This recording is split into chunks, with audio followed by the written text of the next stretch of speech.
Afghanistan needs an inclusive government, Ahmad Massoud says. Ahmad Massoud, the National Resistance Front leader, has said that the front demands the formation of a real inclusive government that is based on the will, rights of the people, and must have come to power through a legitimate and legal way. On Tuesday, October 12, the National Resistance Front, NRF, by publishing a statement has said that the front calls for the formation of a real inclusive government based on the will and votes of the people, adding that he welcomes the stance of the countries of the world not to recognize the Taliban's government and the emphasis on forming an inclusive government in Afghanistan, and expects this policy to continue decisively. National Resistance Front wants a system which comes to power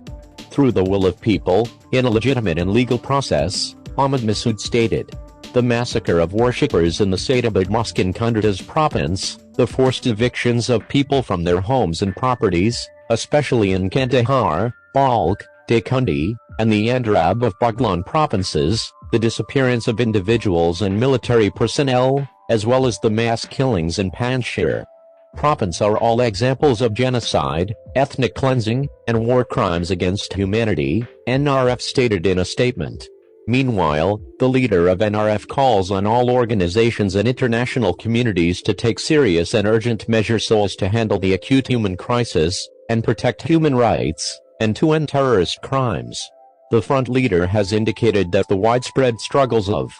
civilians have led the world not to recognize the Taliban and open a new chapter in the history of the country and the country's internal and external relations. The secret agreements during the negotiations with the Taliban under the umbrella of national reconciliation on the one hand, and the surrender of the government by Ashraf Ghani and his escape with the stealing of national treasures, on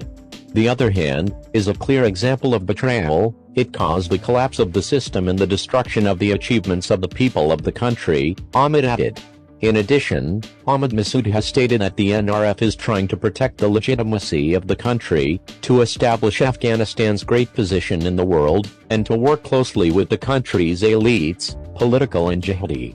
leaders, and prominent figures of the Islamic Republic of Afghanistan to restrain the crisis caused by the collapse of the regime.